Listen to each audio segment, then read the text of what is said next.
ज्या डॉक्टरांना देवदूत मानले जाते त्यांनीच एक दोन नव्हे शेकडो मुली, तरुणी तसेच विवाहित महिलांचे लैंगिक शोषण केल्याचा धक्कादायक प्रकार हुडकेश्वर पोलीस ठाणे परिसरात उघडकीस आला आहे।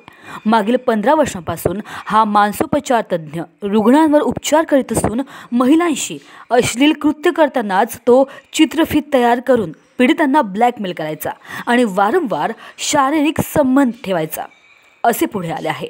विजय उर्फ राजेश घायवट, वय 47 वर्ष असं या समुपदेशक आरोपीचं नाव आहे। या प्रकरणी सखोल चौकशीसाठी विशेष तपास पथक SIT स्थापन करण्यात आले आहे। या समुपदेशकाने केलेल्या गैरकृत्याची व्याप्ती केवळ नागपूरच नव्हे तर विदर्भभर असल्याची माहिती पुढे येत असून आरोपीला कठोर शिक्षा होण्याच्या दृष्टीने सर्वतोपरी प्रयत्न केले जातील अशी ग्वाही पोलीस आयुक्त डॉक्टर रवींद्र कुमार सिंगल यांनी दिली आहे। सिंगल यांच्या मार्गदर्शनाखाली स्थापन झालेल्या SITत पोलीस उपायुक्त दर्जाचा अधिकारी, सायबर सेल, सहाय्यक पोलीस निरीक्षक, महिला व बाल कल्याण समिती सदस्य तसेच बाल न्याय प्राधिकरणाच्या सदस्यांसह संबंधित विभागाच्या अधिकाऱ्यांचा समावेश आहे। आरोपी अश्लील चित्रफिते तयार करून त्यांना ब्लॅकमेल करीत वारंवार शारीरिक संबंध ठेवायचा। मात्र 3 पीडित मुली व महिलांनी त्या कथित मानसोपचार तज्ज्ञाविरुद्ध लेखी तक्रार दिली। हुडकेश्वर पोलिसांनी त्याला अटक केली असून त्याची रवानगी मध्यवर्ती कारागृहात करण्यात आली। पोलीस सूत्रांनी दिलेल्या माहितीनुसार आरोपी मानसोपचार तज्ज्ञ राजेश याने 15 वर्षांपूर्वी हुडकेश्वर येथे घरीच मानसोपचार उपचार करण्यासाठी क्लिनिक उघडले होते। तेव्हापासून तो अनेकांवर उपचार करीत होता। अनेकदा तो उपचाराच्या नावाखाली सहलीचे आयोजन करीत होता। मात्र विकृत वृत्तीच्या राजेशने उपचारासाठी येणाऱ्या अल्पवयीन मुली, विवाहित महिला आणि तरुणींशी अश्लील चाळे करायला सुरुवात केली। नैराश्यात असलेल्या पीडिता हा प्रकार सहन करीत होत्या। त्याने अनेक मुलींशी अश्लील चाळे करताना भ्रमणध्वनीद्वारे छायाचित्र आणि चित्रफिती काढल्या होत्या। तसेच काही महिलांशी क्लिनिकमध्ये शारीरिक संबंध प्रस्थापित केले होते।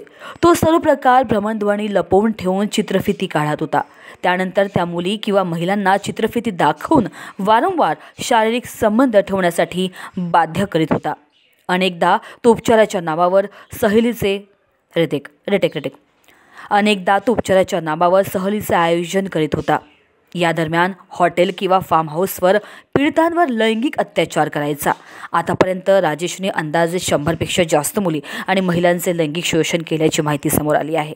काही दिवसांपूर्वी एक महिला हुडकेश्वर पोलीस ठाण्यात पोहोचली। माझे काही अश्लील छायाचित्र फेसबुक आणि इंस्टाग्रामवर प्रसारित होत असल्याची तक्रार पोलिसांकडे गेली। त्यामुळे पोलिसांनी खोलात जाऊन तपास केला तर राजेश याचे नाव समोर आले। पीडित विवाहितेला विचारणा केली असता तिने सांगितले की मी अविवाहित असताना राजेशने माझ्याशी शारीरिक संबंध प्रस्थापित करून चोरून छायाचित्र काढले होते। तेच छायाचित्र दाखवून वारंवार शारीरिक संबंधाची मागणी करीत होता अशी तक्रार केली आहे। त्यामुळे हा संपूर्ण प्रकार उघडकीस आला। लैंगिक शोषणाचा गुन्हा दाखल करून पोलिसांनी कथित मानसोपचार तज्ज्ञ राजेशला अटक केली। त्याने मुली व महिलांचे लैंगिक शोषण केल्याची कबुली दिली। त्याची रवानगी मध्यवर्ती कारागृहात करण्यात आली आहे। पतीवर गुन्हा दाखल होताच त्याची पत्नी फरार झाली। त्याची पत्नीसुद्धा त्याची विद्यार्थिनी होती। त्याने तिचेही लैंगिक शोषण केले होते, परंतु बलात्काराचा गुन्हा दाखल होण्याच्या भीतीपोटी त्याने लग्न केल्याची माहिती सूत्रांनी दिली आहे। पतीच्या या कुकृत्यात त्याच्या पत्नीचाही समावेश असल्याची माहिती पोलिसांनी दिली।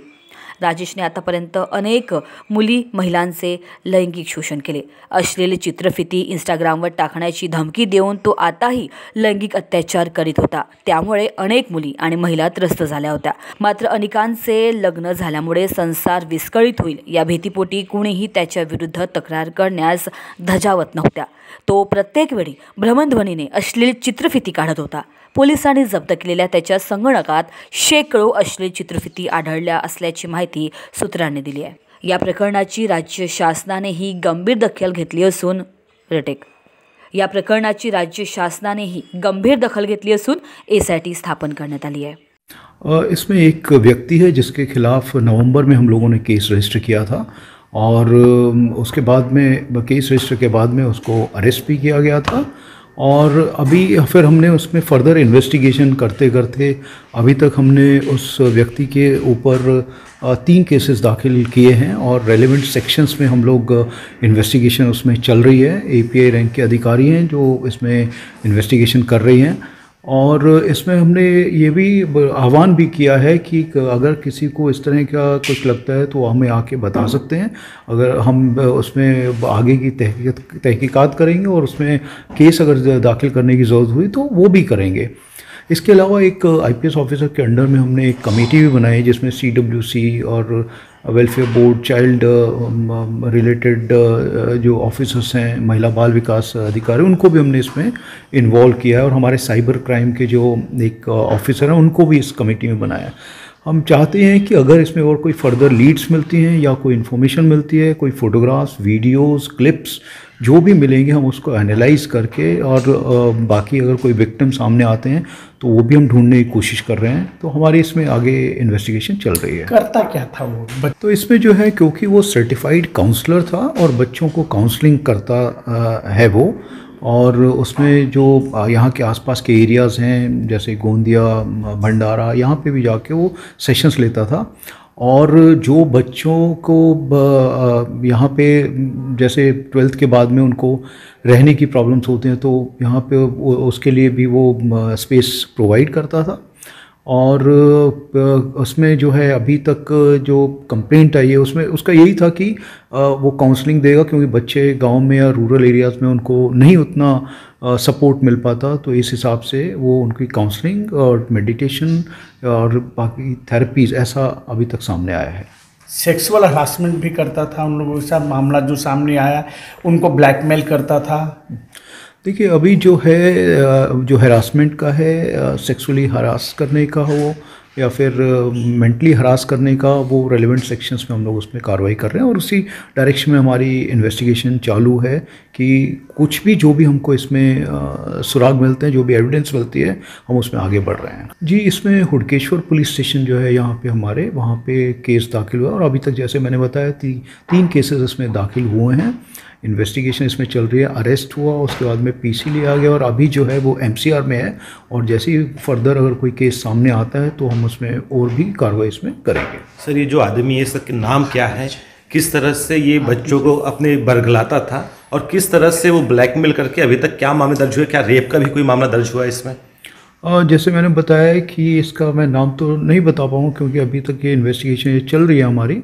तो इसमें जो भी सेक्शन, जैसे एट्रॉसिटी का सेक्शन हो, सेक्सुअल असॉल्ट का सेक्शन हो, ये सब सेक्शंस के आधार पे कार्रवाई चल रही है। और जैसे मैंने बताया कि 3 केसेस अभी तक दाखिल किए हैं हमने, इसीलिए मैंने टीम बनाई है जो कि एक आईपीएस ऑफिसर के अंडर में है और जो भी इससे रिलेटेड विभाग हैं उन सबको भी इसमें हिस्सा बनाया। इनफैक्ट उनके साथ में मेरी पर्सनल भी एक मीटिंग हुई है और साइबर के हमारे ऑफिसर हैं वो भी इसका पार्ट हैं, जिससे कोई भी ऐसी चीज़ ना रहे इसमें कि कल कोई कि हमारा कुछ इसमें से कुछ पार्ट छूट गया है, ऐसा कुछ भी ना हो। और काउंसलिंग के लिए जो वेलफेयर बोर्ड है, चाइल्ड वेलफेयर बोर्ड हो या महिला सुरक्षा विभाग हो या फिर महिला बाल विकास विभाग हो, इन सबको हमने इसीलिए इन्वॉल्व किया है कि उनके जो स्पेशलाइज्ड काउंसलर है वो भी अगर कोई बच्चा सामने आता है तो उससे बात करें, पूरी जो है वो बच्चा क्या बोलना चाहता है या बच्ची क्या बोलना चाहती है, वो सारी चीज़ हमें पता चले। काफ़ी एविडेंस हमें मिली है, मैं इतना ही बता सकता हूँ, और वो एविडेंस हम लोग एनालाइज कर रहे हैं। और अगर वो बच्चे जो हैं, अगर हम उनको आइडेंटिफाई कर सकते हैं या वो हमारी अभी कार्रवाई चल रही है। देखिए, जैसा मैंने आपको बताया कि इसमें 50 या 100 ऐसा मैं कुछ भी नहीं बोल पाऊँगा क्योंकि 3 ही अभी हमारे सामने आए हैं। बाकी जैसे मैंने बताया जो हमारे पास में फुटेज है वो सब एनालाइज करके, टेक्निकली उसको एनालाइज करके कितने लोग हैं इसमें, बच्चे अगर कोई इन्वॉल्व हैं तो उसकी हम आपको जानकारी। देखिए, डर का तो कुछ नहीं है इसमें, क्योंकि जैसे मैंने बताया कि बहुत अच्छी एक कमेटी है हमारी, इसमें गवर्नमेंट के जो भी डिपार्टमेंट्स वो सब इन्वॉल्व हैं और आईपीएस ऑफिसर खुद इसको देख रही हैं और मैं भी, हम लोग जो है हमारे जो सीनियर ऑफिसर्स इंक्लूडिंग मी, हम लोग इसको सुपरवाइज़ कर रहे हैं। को डरने का कुछ वो नहीं है क्योंकि हमने केस जब जैसे ही पता चला केस रजिस्टर हुआ है, उसके बाद में अरेस्ट हुआ है, अभी वो जो है एमसीआर में है और आगे भी हम इस पर कड़क तरीके से पूरा साइंटिफिकली और टेक्निकली जो भी एविडेंस मिलेगी वो हम एनालाइज करेंगे और कलेक्ट करेंगे। मैंने जैसे आपको बताया कि वो काउंसलिंग करता था और जो साइकोलॉजिकली किसी को अगर कोई प्रॉब्लम, क्योंकि वो सर्टिफाइड काउंसलर था, तो सर्टिफाइड काउंसलर जो होता है वो करियर गाइडेंस देना हो एजुकेशन के बारे में, फर्दर एजुकेशन के बारे में ये सब गाइडेंस देते ही हैं, तो उसके बारे में मैं इतना ही बोल पाऊँगा। उसका फैमिली बैकग्राउंड क्या है सर? उसकी वाइफ है, जहाँ तक है वो भी थर्ड जो केस हमने रजिस्टर किया उसमें उसकी वाइफ को भी एक्यूज़ बनाया हमने। वाइफ किस तरीके से एक्यूज है? क्या वो भी इसमें मिली हुई थी? नहीं, हमने एक्यूज़ बनाया है, तो अभी मैं इतना ही बता पाऊँगा। एविडेंस के आधार पे उनका कितना इन्वॉल्वमेंट था वो सब आगे सामने आएगा। India News TV 24 bureau report Nagpur. Nagpur ही नहीं तो विदर्भ के लोगों के स्वास्थ्य को बनाए रखने की जिम्मेदारी अब रिलायबल मल्टी स्पेशलिटी हॉस्पिटल की। Best quality health care. जी हाँ, अब हम रहेंगे आपकी सेवा में 24/7 तत्पर। Orthopaedic, joint replacement, ICU theatre, maternity surgery, pathology, modular operation, pharmacy और लैप्रोस्कोपी सर्जरी आदि सभी आधुनिक सुविधाओं से पूर्ण। We are always for your health care. हमारा पता reliable multi speciality hospital, Wathoda square, near Nayara petrol pump, ring road, Nagpur.